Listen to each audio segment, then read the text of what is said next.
Okay, आइए हमारी विषय सीख रहे हैं हम लोग स्वस्थ कलीसिया, तंदुरुस्त कलीसिया, जो कमजोर नहीं है, जो मजबूत है, दृढ़ है।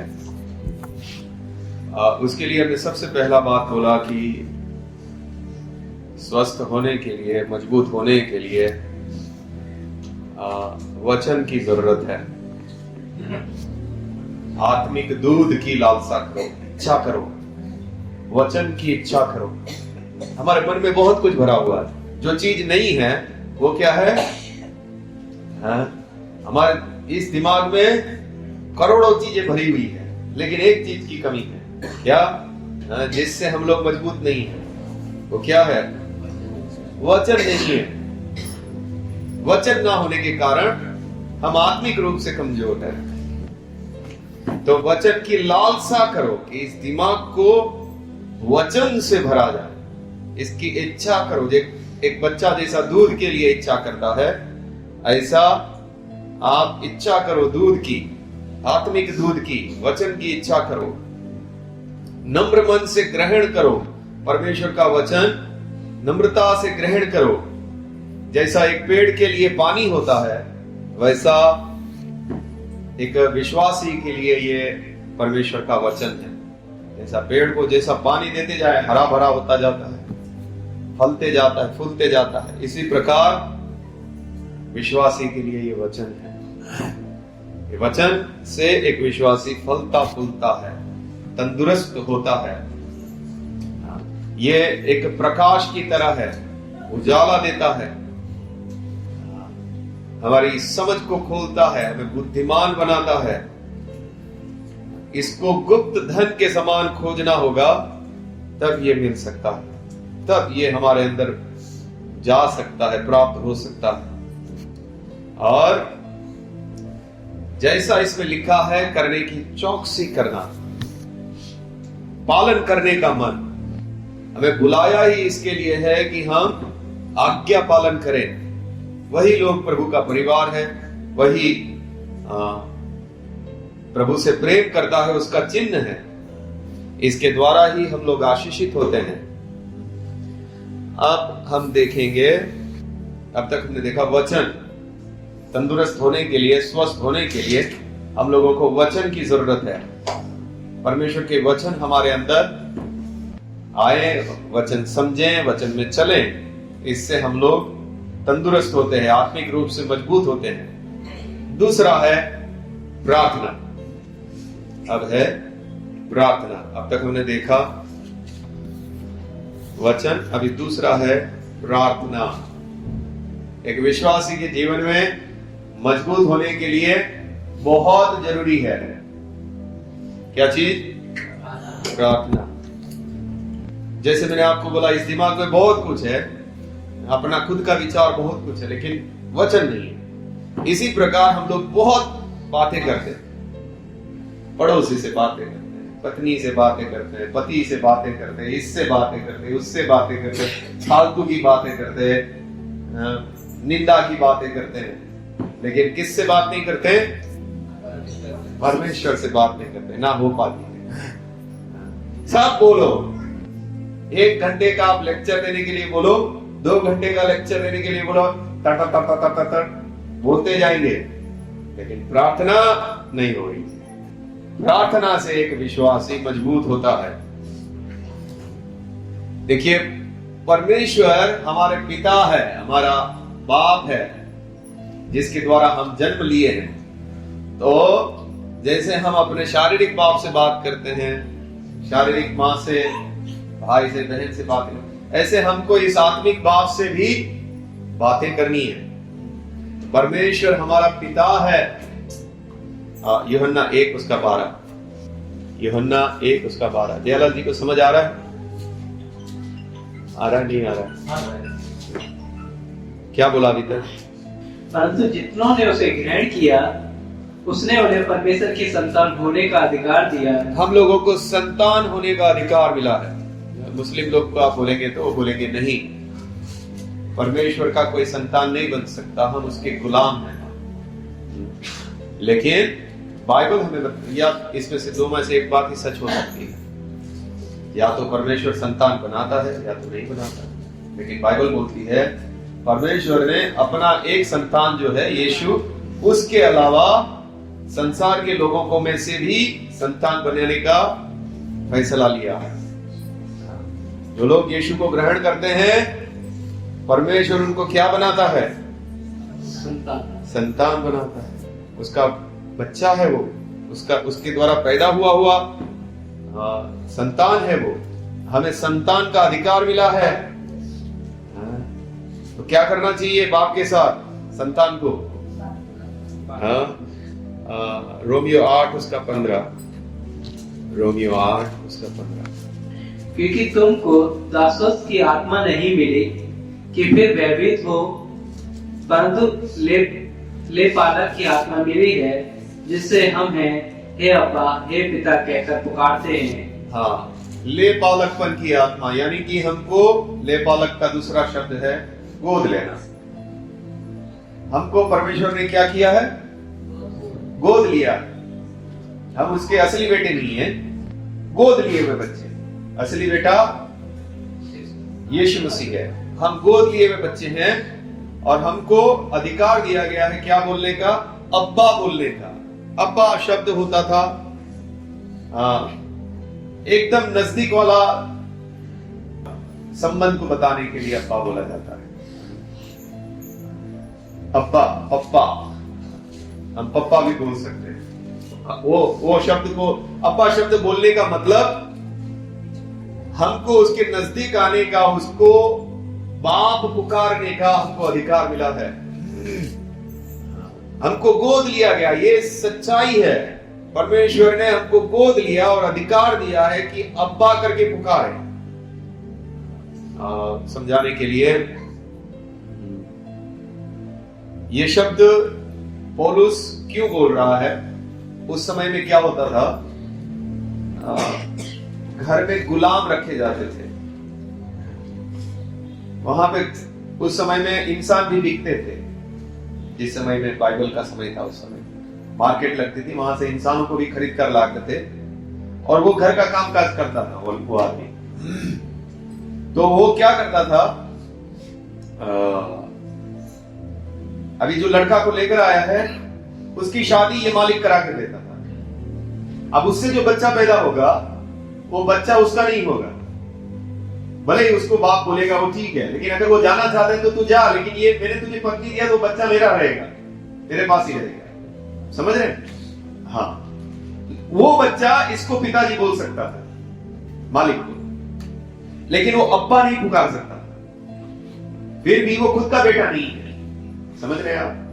लेकिन उसकी पत्नी से जो पैदा होता था वो अब्बा पुकार सकता, क्योंकि ये नजदीक वाला बेटा है। वो उसके गुलाम से पैदा हुआ बच्चा है। वो भी उसको पिताजी बोलता था, लेकिन कोई और शब्द उसके लिए इस्तेमाल करते थे, तो पिता बोल सकता था।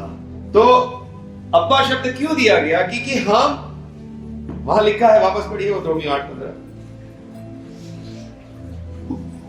क्योंकि तुमको दासत्व की आत्मा नहीं मिली। हाँ, तो समझा ये शब्द? तुम दासत्व की आत्मा, दास के बच्चे नहीं हो तुम उस गुलाम के द्वारा पैदा हुए बच्चे हो और पिता बोलो, ऐसा पिता वाला बात नहीं है। अब्बा कहने का अधिकार मिला, यानी खुद का बच्चा जैसे पुकार सकता है ऐसा अधिकार हमको मिला है पिता को पुकारने का। अब समझ आया बात? वहां पे वो जो गुलाम का बच्चा है वो भी बाप बोल सकता है, लेकिन अब्बा नहीं बोल सकता, क्योंकि वो वारिस नहीं है। अगर वो बोले तो गुस्सा हो जाएंगे घर के लोग। अब्बा बोलने का मतलब वो वारिस है। अब्बा कौन पुकार सकता था? जो उसकी सारी प्रॉपर्टी का क्या है, वारिस है, वही अब्बा पुकार सकता है। वो वारिस नहीं है, वो तो उसकी गुलाम का बच्चा है, भले ही बाप बोल रहा है उसको। हमको अब्बा पुकारने का मतलब क्या हो गया? हम वारिस है, हम उसके असली बच्चे के समान हमको गोद दिया गया। आप समझ रहे बात? तो हमको अब्बा पुकारने का अधिकार दिया गया। बाइबल में लिखा है हम परमेश्वर का जितना कुछ है उसके वारिस है। और अभी देते तो पूरा दुनिया परमेश्वर को मानता है। प्रभु एक सोने की गाड़ी दे दो, अच्छे से अच्छी गाड़ी दे दो, अभी प्रभु अगर वारिस बनाता होता अभी सारी चीजों का, तो पूरा दुनिया विश्वासी बन जाता। लेकिन अभी तुमको विश्वास करना है कि पूरी दुनिया तुम्हारी वारिस, दुनिया के वारिस बन जाओगे। अभी वो विश्वास नहीं हो रहा है। मिलेगा कि नहीं मिलेगा क्या मालूम भाई। हाँ, तो हम वारिस है, सब चीजों का वारिस है, सब चीजों का। कितनी अच्छी अच्छी जगह है मालूम है दुनिया में। हाँ, मुझे घूमने का बड़ा शौक था, लेकिन अभी कहीं नहीं जाता, कहीं नहीं जाता। ये लोग गोवा जाके आए, बड़ा दुख लगा मुझे कि उपवास प्रार्थना वगैरह सब छोड़कर चले गए थे। हाँ, काफी दुख लगा इस बात का मुझे, जो कि मैंने बोला नहीं है इन लोगों को। मैं भी धीरज करके प्रार्थना किया प्रभु के सामने और कर रहा हूं। बहुत घूमने का शौक था, दुनिया में अच्छी से अच्छी जगह है, न्यूजीलैंड और नेदरलैंड, थाईलैंड। वहां की खूबसूरती देखिए आप, हम तो कचरे में हैं। इतना खूबसूरत जगह है सर, इतना अच्छे से अच्छा जगह है, इतने अच्छे अच्छे लोग घरों में रहते हैं। घर आप देखिए एक से एक है। गोवा में अच्छे अच्छे घर है, लेकिन हम कैसी स्थिति में रहे, कैसा कैसा खाना खाते हैं लोग। आपने YouTube पे देखा होगा क्या क्या खाते हैं लोग। लेकिन हम लोग भाई दाल चावल अच्छा थोड़ा मिल जाए। एक दिन हम वारिस बनेंगे। ये जितना भी अच्छे से अच्छा जीवन जी रहे हैं, जो अभी इस दुनिया के वारिस है जो लोग, वो लोग का जीवन, हम जिस स्थिति में रहेंगे उसके सामने वो लोग का सब कचरा होगा। ऐसा अद्भुत जीवन हमको दिया जाए। अब जरा सोच लीजिए, जो सोने की सड़क पर चलता हो वो मुकेश अंबानी, उसके सामने क्या होगा? मुकेश अंबानी को पूछे, मुकेश भाई आपके पास सोना कितना है? वो करोड़ों लाखों अरबों का बोलेगा। आपको मालूम है, मैं तो सिर्फ उसको नीचे बिछा के चलता हूं उतना हमें तो, और वो भी थोड़ा से में ही तेरे को काट के दूंगा तो तेरा पूरा जिंदगी का निकल जाएगा। हम लोग वारिस है, असली वारिस है। अभी विश्वास से बने रहना होगा सबको। अब पता नहीं कितने लोग बने रहेंगे इसमें, क्योंकि कष्ट तो बहुत ज्यादा आ रहा है, पीड़ाएं बहुत ज्यादा आ रही है। शैतान तो हमको उठा उठा कर ऐसा मरोड़ता है, ऐसा ऐसा मरोड़ता है कि भाई तू ये रास्ते पे चल ही मत। लेकिन जिसको विश्वास है वो इस बात को समझेगा कि भाई मुझे खजाना मिल गया है, अनंत जीवन मिल गया है, मुझे परमेश्वर मिल गया है। चाहे मुझे मारो, तोड़ो, मरोड़ो, चाहे जो करना है करो, इस रास्ता को कैसे छोड़ू मैं? परमेश्वर हमारा पिता है, हमारा अब्बा है। हमको उसकी नजदीक आने का, उसके वारिस बनने का अधिकार मिला है। गलातियों 4:6।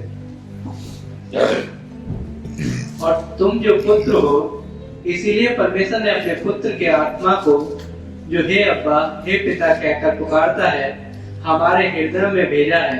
कौन सा आत्मा भेजा? कौन सा आत्मा भेजा? कौन सा आत्मा भेजा? परमेश्वर ने अपने पुत्र का आत्मा दिया है। यानी कि हम भी जैसा उसका पुत्र परमेश्वर को अब्बा पुकारता है, वैसा ही हम भी उसको अब्बा या पिता पुकार सकते हैं। जैसे हम उसके खुद के बच्चे हैं, ऐसे परमेश्वर ने हमको स्वीकारा है। अगर परमेश्वर हमको उस गुलाम के बच्चे जैसा स्वीकारता तो भी बहुत बड़ी बात थी। कोई समझ रहा है? पापियों को कम से कम उतना भी मिल जाता तो भी बड़ी बात थी। लेकिन ये परमेश्वर दया में धनी है, ऐसा धनी है कि हमको उसका यीशु मसीह जैसा पुत्र है वैसा हमको अधिकार दिया गया सबको। ऐसा दया में धनी है वो। आप जरा सोच लीजिए, कचरा बीनने वाला व्यक्ति कचरा चुन रहा है। धीरूभाई अंबानी का बेटा मुकेश अंबानी उसको बोले, भाई मैं तुझे अपने घर में नौकर बना लूं, वो कैसा खुश हो जाएगा? अरे बाबा, उस दुनिया का सबसे बड़ा अमीर का घर में मुझे चलो काम मिल गया, उसके जूते पॉलिश करूंगा, उसके ऊपर झाड़ू पोछा करूंगा, अच्छा खाना मिल जाएगा, अच्छा रहने मिल जाएगा, अच्छा कपड़ा मिल जाएगा, तो कचरे चुन रहा है। लेकिन मुकेश अंबानी उसको बोले मेरे जो कौन सा वाला है अनंत अंबानी को जैसा अधिकार है मैं तुझे वैसा दे रहा हूं अधिकार। किसको बोल रहा है? कचरा चुन। वो उसको कैसा धन्यवाद करना चाहिए भाई, तू कैसा दयालु है भाई तू कैसा दयालु है, ये मैं कौन हूं और तू मुझे कौन सा अधिकार दे रहा है। लेकिन ये बातें समझ नहीं आ रही, इसलिए धन्यवाद प्रभु, नहीं समझ आ रहा। अच्छा वैसे ही चल रहा था, छोड़ने दूंगा।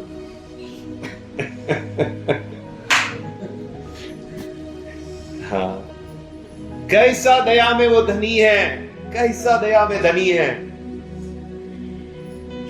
हमें पुत्र का अधिकार दिया, हाँ, हमें उसकी उपस्थिति में जाने का अधिकार मिला है।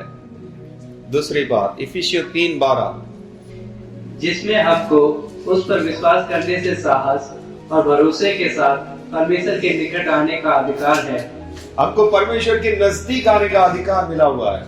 अब हम परमेश्वर के निकट आ सकते हैं, परमेश्वर की उपस्थिति में आ सकते हैं। प्रार्थना करने के लिए हमारे लिए द्वार खुल गया है, हम परमेश्वर के नजदीक आ सकते हैं। इब्रानियों 4:16, इसीलिए आओ हम अनुग्रह के सिंहासन के निकट ध्यान बांध कर चले कि हम पर दया हो और वह अनुग्रह पाए जो आवश्यकता के समय हमारी सहायता करे।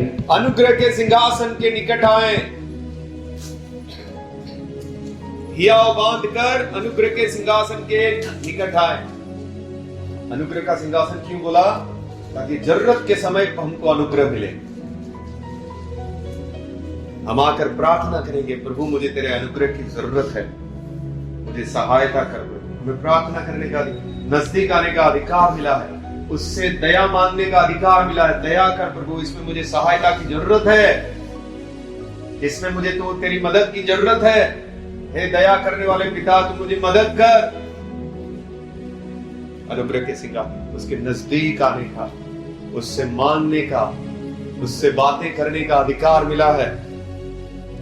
10:19 में पढ़े इब्रानियों। इसलिए हे भाइयों, जब हम में यीशु के लहू के द्वारा उस नए और जीवते मार्ग से पवित्र स्थान में प्रवेश करने का त्याग हो गया है। हाँ, यीशु मसीह के लहू के द्वारा नए मार्ग से, क्या बोलना चाहता है वचन? किसी को समझ आ रहा है? एक नया रास्ता खोला है परमेश्वर के पवित्र स्थान में जाने का। इस वचन का मतलब ये। तो नया रास्ता क्यों बोल रहे हैं? क्या मतलब है इसका? पुराने नियम में परमेश्वर के पवित्र स्थान में कोई नहीं जा सकता था, लेकिन परमेश्वर ने यीशु मसीह के लहू के द्वारा हमारे लिए रास्ता खोला है कि हम पवित्र स्थान में जा सकते हैं, परमेश्वर की उपस्थिति में खड़े हो सकते हैं। इतना नजदीक हमको बुलाया गया है। नए और जीवते मार्ग से प्रवेश करने का, पवित्र स्थान में प्रवेश करने का हियाव हो गया है।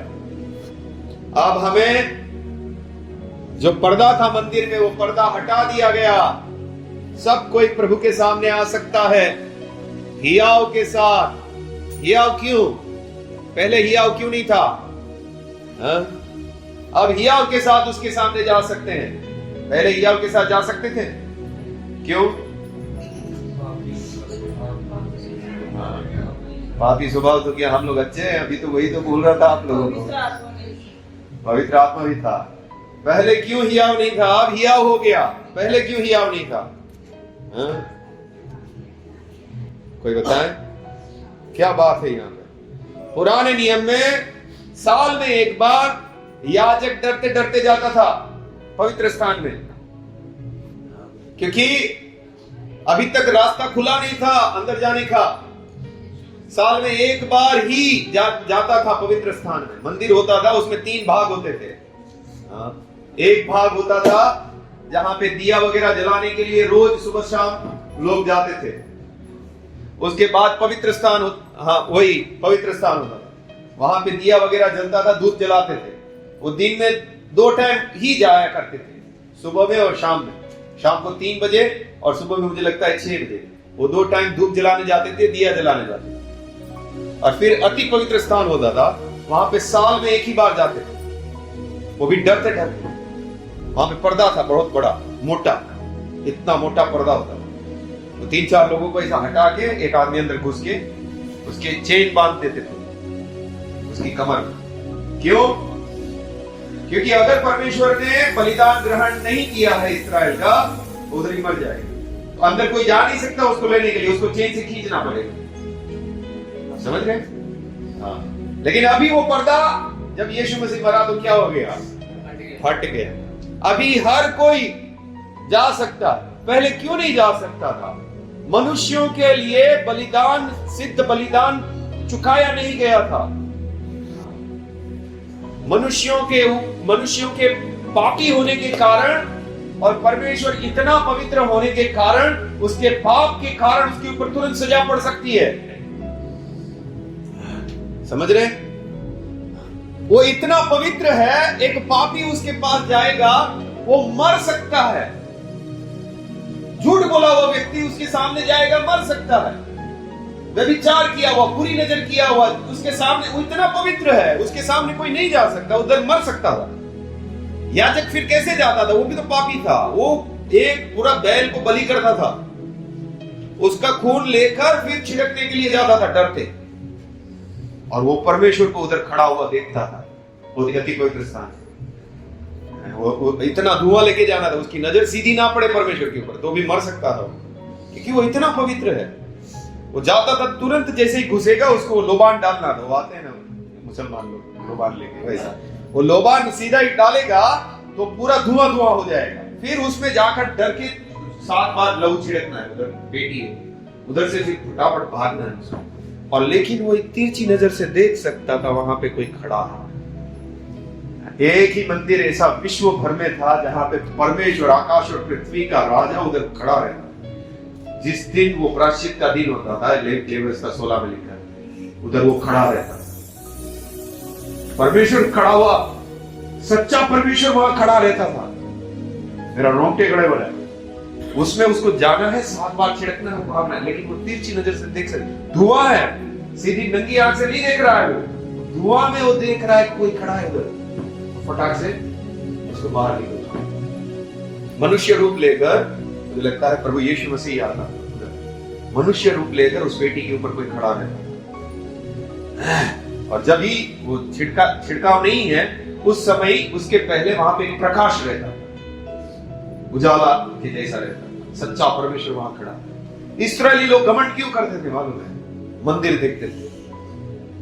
आकाश और पृथ्वी जिसने बनाया है ना, वो इधर बैठा हुआ है, हमारे सामने कौन आ सकता है? इस्राएली लोग ऐसा घमंड करते थे। आज वो कलीसिया घमंड कर सकती है, विश्वास है।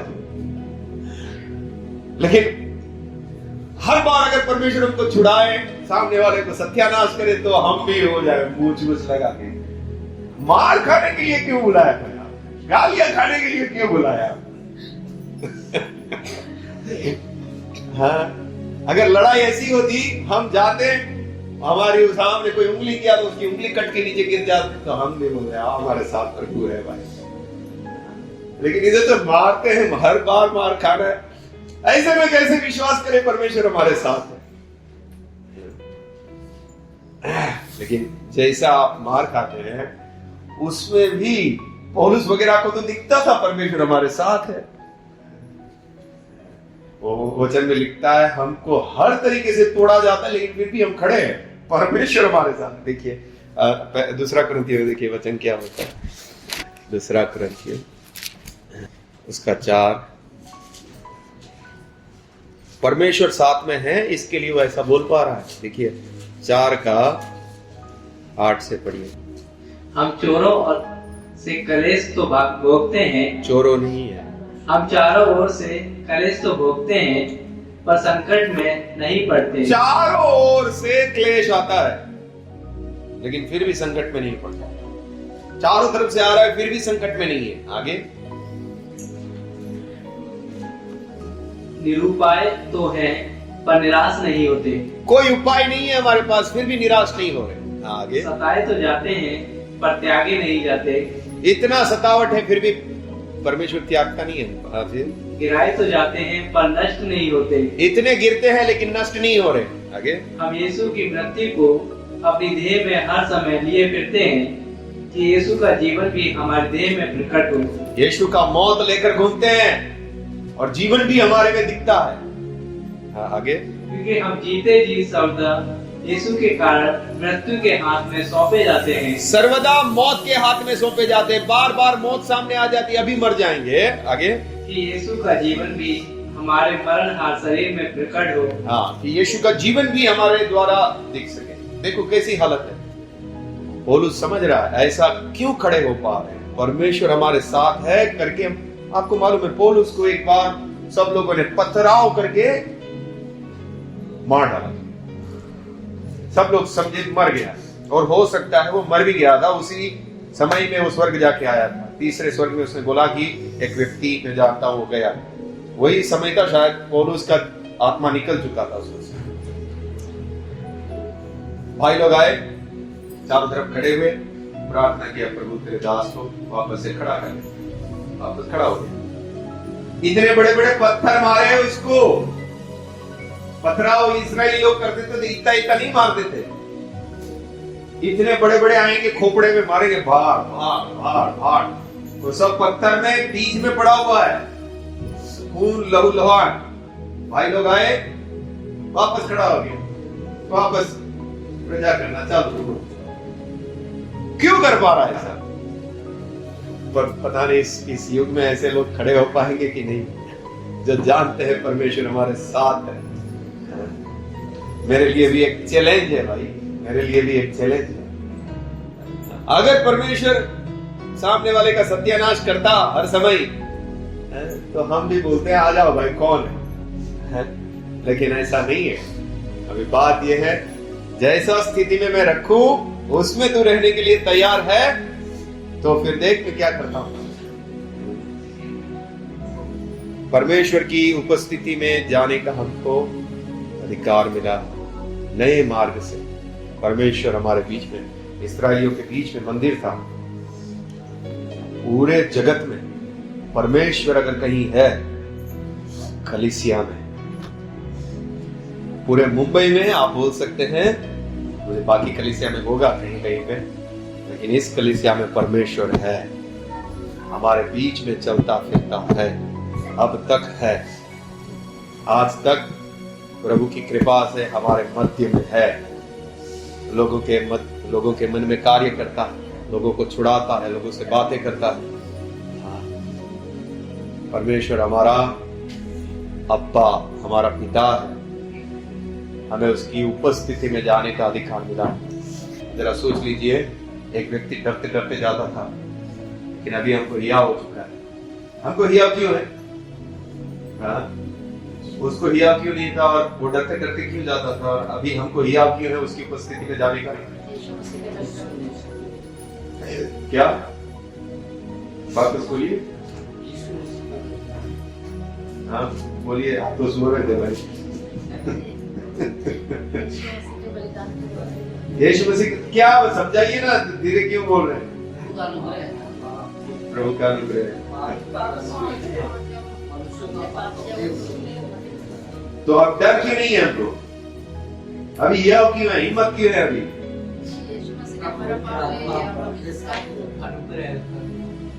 कोई सही जवाब नहीं दे पा रहा। अभी हमको हियाव क्यों है? अभी हमको हिम्मत क्यों है? वो क्यों डर डर के जा रहा? वो डर के क्यों जा रहा है?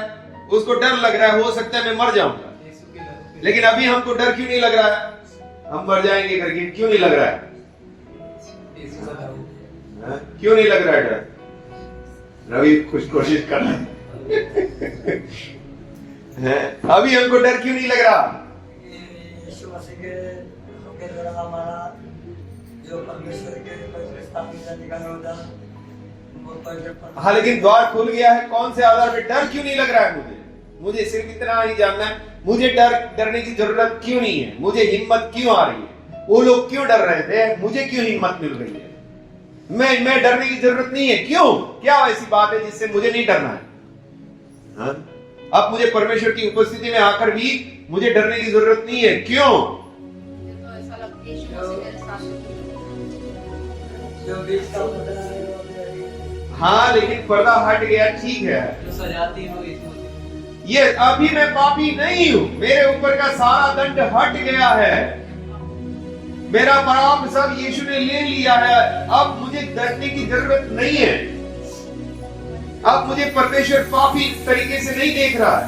अब मेरे को धार्मिकता मिली है। अब मैं धर्मी हूं उसकी नजर में। अब्बा हो गए। हैं? अब्बा पहले वो क्यों डर रहा था? उसके सारे पाप हटाने के लिए यीशु मसीह अब तक आया नहीं था, लेकिन अभी यीशु आ गया, पूरे मनुष्य जाति का पाप हटा दिया उसने। जो भी उसको विश्वास करेगा उसके ऊपर से पाप हट गया। अब वो धर्मी है, अब उसको हिम्मत है। अब प्रभु यीशु की धार्मिकता से मैं उसके सामने खड़ा हूं। मेरे सब पाप उसने अपने ऊपर ले लिए। यूहन्ना 1:29 पढ़िए। लेकिन अगर आप पाप में जी रहे हैं तो डरने की जरूरत है अभी भी आपको। आप अगर अभी पाप में नहीं जी रहे हैं, आप परमेश्वर की इच्छा में चल रहे हैं, आपको डरने की जरूरत नहीं है। छोटे मोटे पाप हो गए, आप पश्चाताप कर लेते हैं, ठीक है, आपको डरने की जरूरत नहीं है। लेकिन पाप में जी रहे हैं तो प्रभु बोझ लेते समय इसीलिए लोग मर जाते थे।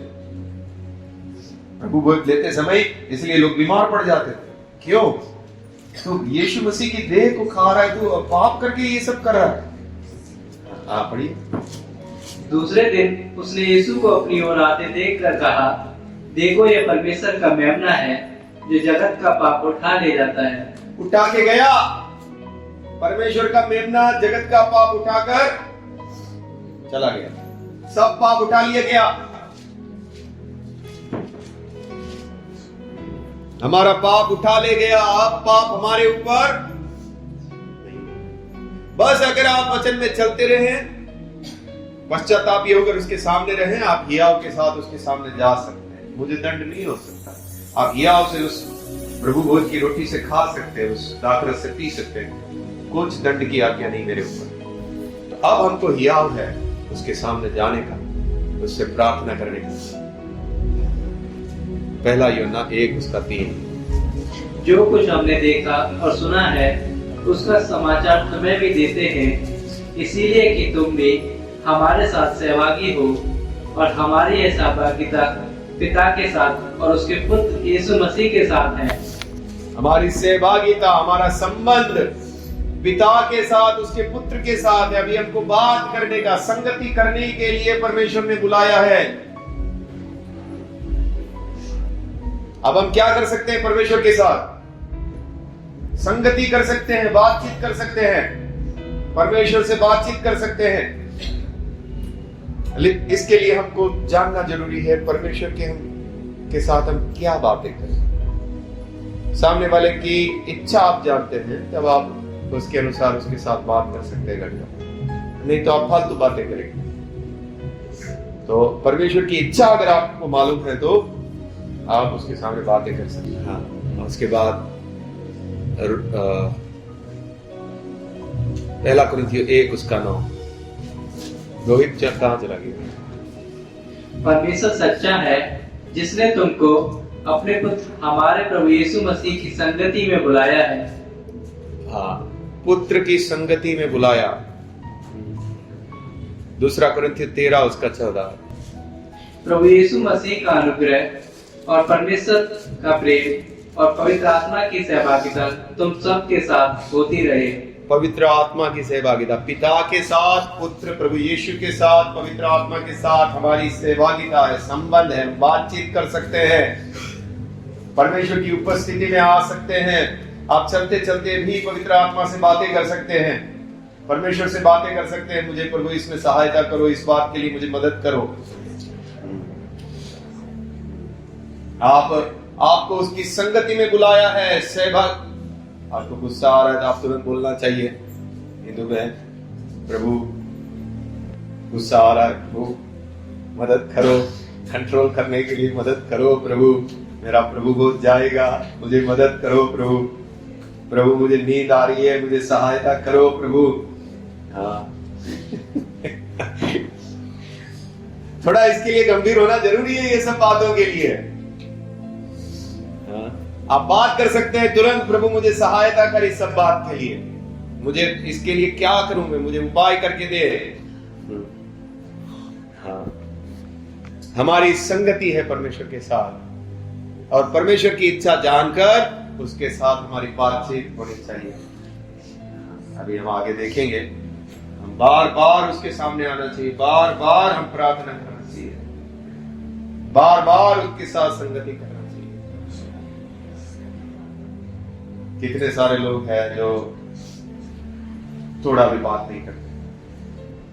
इसमें से कितने लोग हैं, हाथ उठाना, कम से कम 5 मिनट अकेला परमेश्वर के साथ बैठते हैं, या नहीं 5 मिनट भी नहीं बैठते हैं। इसमें से कितने लोग हैं 5 मिनट भी नहीं बैठते? पूरा सच्चाई से आप प्रभु की उपस्थिति में हैं, सच सच बताइए, 5 मिनट भी नहीं बैठ पाते। इससे कितने लोग रोज प्रभु के सामने 5 मिनट भी नहीं बैठते? कभी कभी बैठ जाते हैं, कभी कभी नहीं बैठते। ऐसे कौन?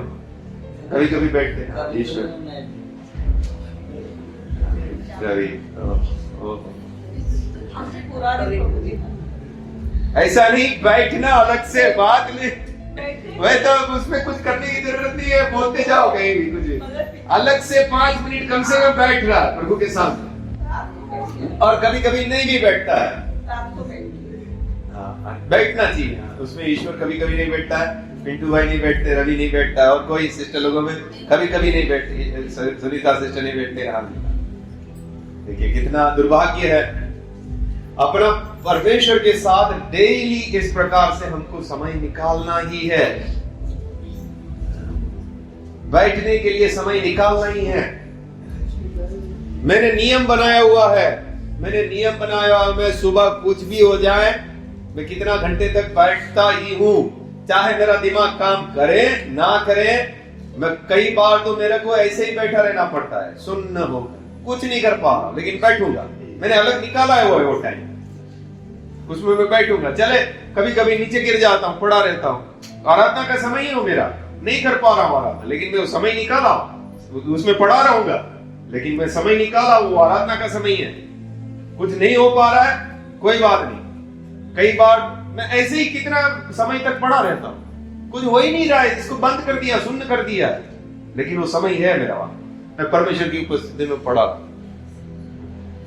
समय आपको बनाना पड़ेगा परमेश्वर के साथ बात करने की। मैं थोड़ा कुछ जो भी प्रभु की सेवा कर पा रहा हूं, उसका कारण यही है, मैं परमेश्वर के साथ बैठता हूं, मैं परमेश्वर के साथ समय निकालता हूं। नहीं तो आपका काम, आपका दिमाग कार्य नहीं करेगा आत्मिक बातों के लिए। आपको समय निकालना होगा परमेश्वर के साथ बैठने के लिए। ये आत्मिक लड़ाई है, आपको वचन समझ में नहीं आने देगा। नहीं तो प्रार्थना जीवन एक व्यक्ति के अंदर बहुत जरूरी है। अब कितना हम लोग प्रार्थना करते हैं मालूम है, इधर आराधना करने के इधर पहुंचने के लिए कितनी प्रार्थना होती है, इस बात के लिए कितनी तैयारी होती है, तब जाकर एक अच्छे से मैं आराधना इधर खड़ा होकर कर पाता हूं। क्योंकि मुझे मालूम है, अगर मैं प्रार्थना नहीं करूंगा, कितनी दुष्ट आत्माएं पहले तो मेरे को समझ के साथ आराधना करने नहीं देता। अगर मैं प्रार्थना नहीं करूंगा, समझ के साथ नहीं हो पाती। मैं गाना गा रहा हूं, आप लोग भी गा रहे हैं, मेरा मन बंद है, समझ नहीं पा रहा हूं, ऐसा हो जाता है। लेकिन प्रार्थना करते हैं तो परमेश्वर उस अंधकार की शक्तियों को दूर रखता है कि हम अच्छे से आ सकें। अभी कुछ भाइयों को नींद क्यों आ रही है? तैयारी नहीं किया है, तैयारी करके आकर नहीं बैठे। आप लोगों ने प्रभु के सामने मांगा नहीं है कि प्रभु एक दिन हफ्ते में मैं तेरी आराधना तुझे भावने योग्य कर सकूं। आराधना है और भावने योग्य आराधना है। अगर आप ठीक रीति से आराधना नहीं कर रहे, गाना गा लिया, सब कुछ कर लिया, लेकिन कैसी आराधना नहीं हो पाई? परमेश्वर को प्रसन्न करने वाली आराधना आप करके नहीं गए, आपका समय पूरा का पूरा पानी में गया।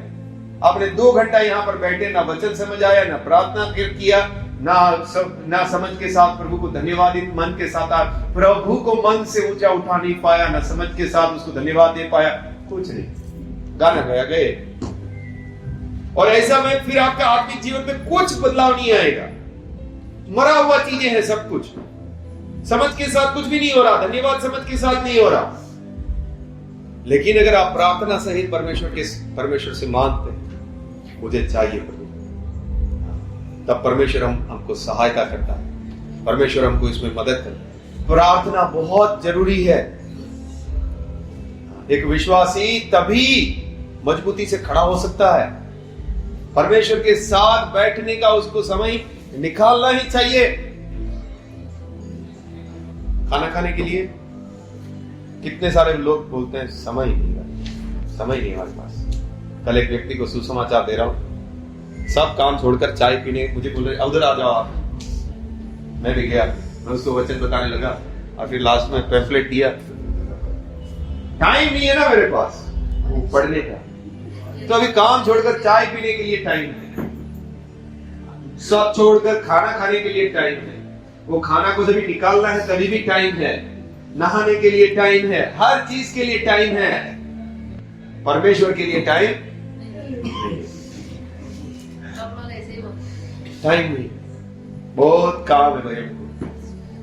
और परमेश्वर ऐसे व्यक्ति को बोले, जब वो परमेश्वर के पास जाए, आपके पास टाइम नहीं था, आप जाइए, आपको किसी भी चीज के लिए टाइम नहीं था, जाइए, आपके लिए एक अलग रास्ता बनाए, हमको समय देना है।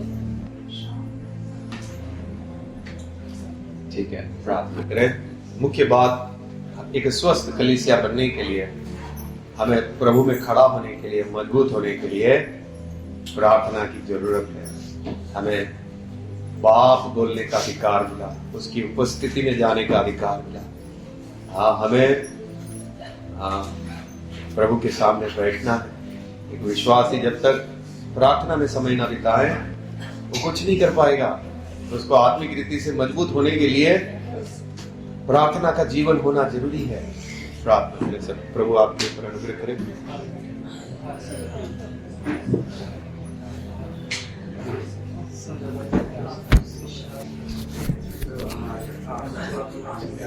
Thank you.